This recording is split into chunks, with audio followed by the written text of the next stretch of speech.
Okay, hello, what's up guys? So, isang magandang araw sa ating lahat. So, for today's video guys, ayan, eto, magsi-change oil tayo.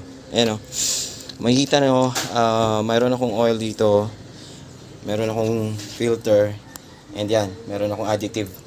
So, bakit ako magsi-change oil ako? Kasi pag nag-change oil ako every 10 months up to 1 year. So, nag-change oil ako last April yata last year. So, it's been 10 months already.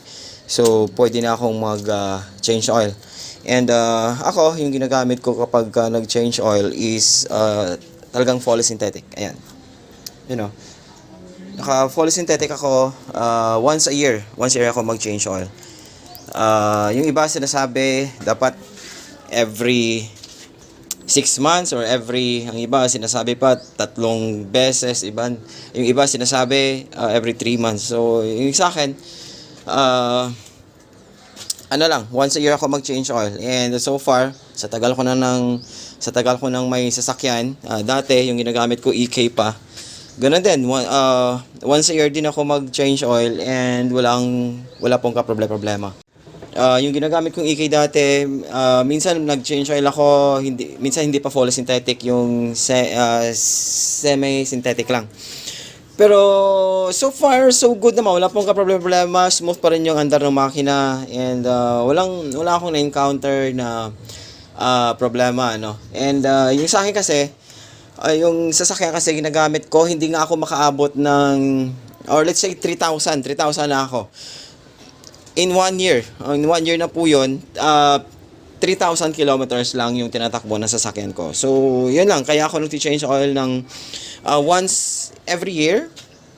Kasi yun nga, 3,000 lang. Yung iba sinasabi, dapat pag 6 months, which come first. So, dapat daw every 6 months. Pero sa akin ito, once a year ako mag-change oil, walang problema yung sasakyan.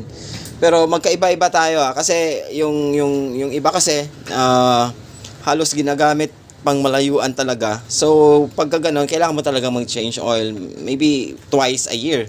Pero yung sa akin kasi hindi naman ganun kagamit yung sasakyan. Hindi naman ganun ka bugbog yung sasakyan sa pag-travel. And kung makita nyo, meron ako ditong isa dito sa pag-usapan natin. Meron ako dito kasing additive. Ayan o. Pertua.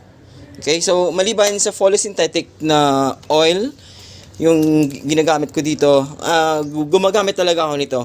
Last year hindi ako nakagamit, pero pagka may extra budget talaga ako, naglalagay ako ng additive, and wala na akong ginagamit na ibang additive. Ito lang. Actually hindi po ito sponsored na video, pero kasi based na rin po sa experience ko dati, gumagamit ako ng EK. Mararamdaman mo talaga yung pagkakaiba. Ngayon, ang tanong is, kailangan ba talagang gumamit nung additive? Minsan kasi may mga taong natatanong ganun. Kailangan ba talaga yan? Kailangan bang maglagay ng additive? Required ba talaga yan na maglagay pa tayo ng additive? Okay, yung sagot dyan, ako in my own opinion, opinion ko to, and nabase na rin sa experience ko. Para sa akin, hindi siya required. Hindi mo kailangang maglagay ng additive. Pero bakit ako naglalagay? Kasi nga, may na-experience ako na magandang naidulot ng additive, lalo na dito sa Pertua. So, pero kung sasabihin natin na kailangan ba talagang maglagay, so nakadepende yun sa'yo. It depends sa kung may budget ka or talagang gusto mong gumamit ng additive. Pero kung sa tanong na kailangan ba talaga, hindi po talaga kailangan. Kasi nga, lalo na sa mga bagong oil ngayon, ayan kung makikita nyo, API certified na siya. And kung makikita nyo, 5W30 API SP, ngayon SQ na. So habang tumatagal kasi, gumaganda yung oil. So kung sasabihin natin na dapat maglagay pa tayo ng additive, hindi na kailangan. Pero nakadepende pa din yan sa'yo. Para sa akin, kung bakit ako gumagamit, kasi para sa akin maganda talaga pag naglagay. In my own opinion, hindi ko sinasabi na gumamit ka din ng additive, ano. Actually, itong Pertua, since 1989 pa yata ito eh. Actually, may nagtatanong, mayroon akong video na may nakita or may nabasa akong isang vlog na nagtatanong kung pwede pa bang gamitin itong Pertua sa mga ngayon, sa mga modern na oil na.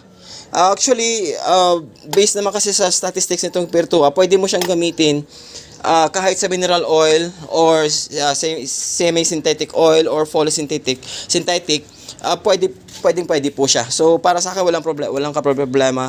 So ngayon, ito yung ginagamit ko. So yun lang yung gusto kong i-share sa inyo, guys. Hindi na ako mag-share kung paano mag-change oil kasi meron akong mga video na tawag nito na kung paano mag-change oil. Gusto ko lang i-share ito yung regarding sa ating additive na Pertua. So hindi ito sponsored video, pero ito yung ginagamit ko na additive kasi para sa akin ang base na rin po sa mga sa mga testimony ng mga nakagamit nito. Actually may magandang naidulot talaga yung naging maganda yung response ng makina, mas naging malakas yung hatak. And ito, masasabi ko advisable and recommended talaga tong gamitin kapag ginagamit mong pangpasada yung sasakyan. Yun. Ito, talagang para sa akin again, this is my own opinion, pero para sa akin talagang kailangan mo to kapag pampasada yung sasakyan mo.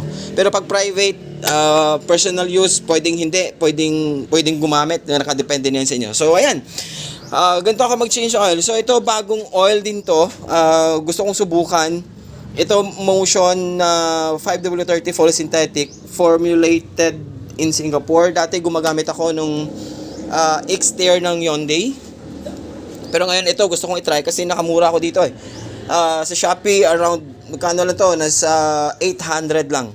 So fully synthetic na 5W30. Fully synthetic ka na 800 pesos lang. So yun lang, guys, yun lang yung gustong i-share sa inyo. And of course meron akong oil filter dito. So yun, guys, maraming salamat sa panonood. Again, please don't forget to like, comment, and subscribe sa ating channel para mas maging updated pa po kayo sa mga bagong videos na i-upload ko pa. Thank you!